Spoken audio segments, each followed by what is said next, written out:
galera, sejam bem-vindos ao Eu Leio Gibi. Meu nome é João e estamos aí no primeiro vídeo do ano de 2017 para conversarmos a respeito de dois materiais da Vertigo que tem saído com frequência pela Panini, e o primeiro deles é O Homem Animal, o Significado da Carne. E essa publicação ela encerra a passagem do Tom Veitch com o Steve Dillon no título. Haja vista que com esses são 3 encadernados escritos pelo referido autor. A publicação ela tem um total de 194 páginas e saiu ao preço de R$ 25,90, reunindo as edições 45 a 50 da série original.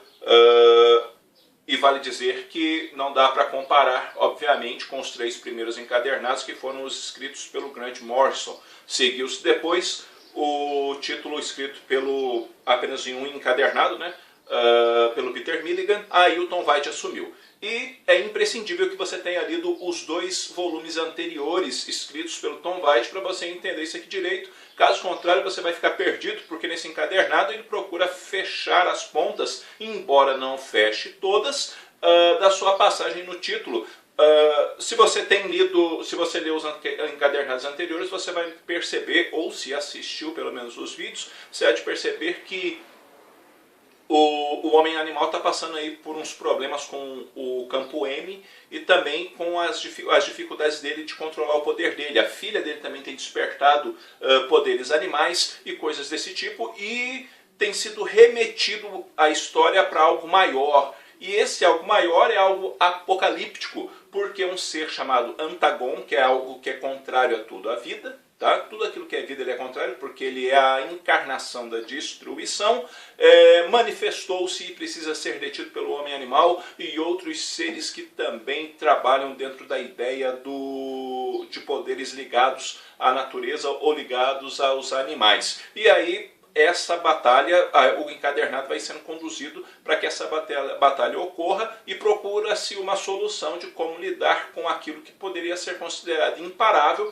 porque nada mais é do que a mesma face da moeda, né? Tem uma moeda que é a vida e o outro lado dela seria a morte. E como lidar com isso? Seria possível detê-lo? Seria possível destruir o Antagon, ou teria que se procurar no meio apenas de freá-lo, colocá-lo em êxtase ou qualquer coisa desse tipo? É lendo o quadrinho que você encontrará essas respostas. Vale dizer que o roteiro é bacana, mas o argumento nem sempre é, tá? Alguns momentos a leitura fica meio cansativa, entenda por argumento as falas ou a maneira com que é narrado, e o roteiro, a proposta da história.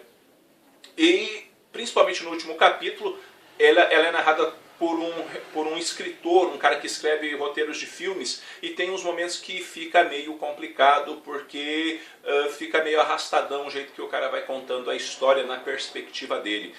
Em linhas gerais, a arte vale muito a pena, porque é do saudoso Steve Dillon na sua maioria, e o cara tá mandando muito bem nessa região, tá? Que por se dizer, nesse período, novos desafios surgem, outros seres aí começam a aparecer ganhando superpoderes e coisas do tipo, tá?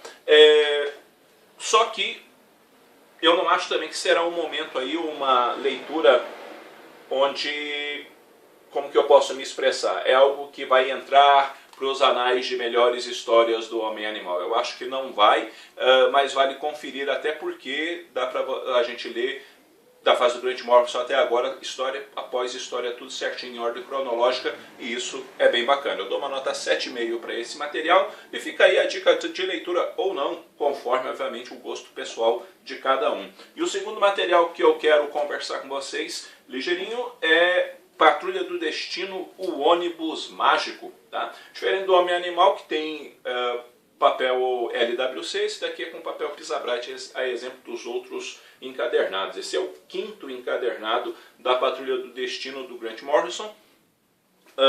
E aqui nós temos um total de 212 páginas, ao preço de R$ 27,90. e reúne aí as edições 51 a 57 de Doom Patrol.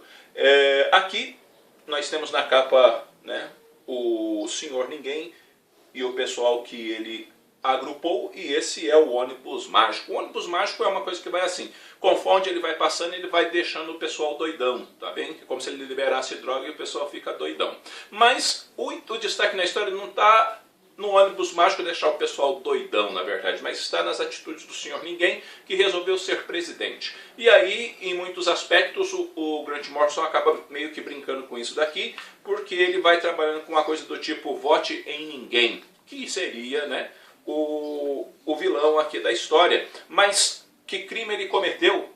Ele só quer ser candidato, ele só quer ser presidente. Isso seria um crime? Como deter esse homem que está pura e simplesmente fazendo uma campanha presidencial, que está falando um pouco de dinheiro, e se o dinheiro realmente deveria ser dado valor a ele, que se precisa ou não, e coisas desse tipo. E vai surgir um cara chamado Dandy, que é o sujeito que talvez, que esse bem aqui, ó, que talvez seja a solução para os problemas, porque quem vai bater de frente com força, na verdade, com a galera aqui, com a comunidade Dada, nada mais é do que o próprio governo nas suas tentativas de freá-los. Depois, o encadernado vai caminhar em outras perspectivas, onde os personagens vão passar por momentos profundamente tensos, porque corre o risco da Patrulha do Destino se desfazer por causa dos problemas pessoais de cada um, por causa das dificuldades de cada um, e também daquilo que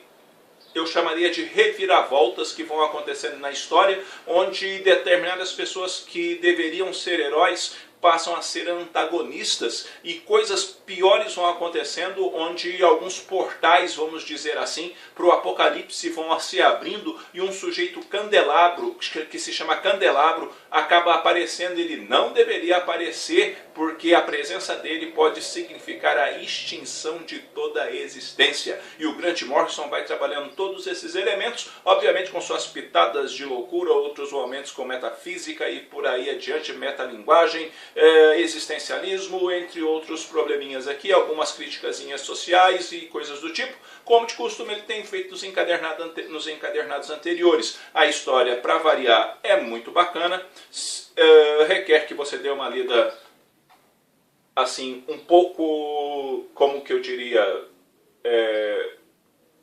com um pouco de atenção a mais, principalmente a história do Rebs, tá? Que é bem essa história aqui, porque ela é um pouco complexa, meio ruim de entender, tá bom? Ou às vezes a gente não entende nada e acha que entendeu, né?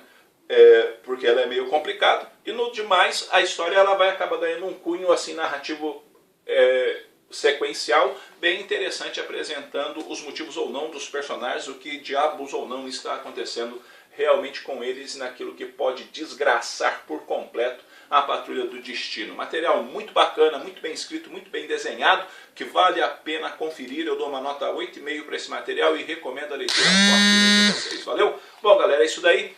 Eu vou ficando por aqui. Eu espero que esse vídeo tenha sido útil para vocês de alguma maneira. Se você não é inscrito no canal, inscreva-se, dê uma força para o canal a crescer, conte aí para os seus amigos a respeito do Eu Leio Gibi, divulgue nas redes sociais, e vamos seguindo nesse ano de 2017, esperando que ele seja bom para todos nós. Eu vou ficando por aqui, um abraço forte em todo mundo, fui!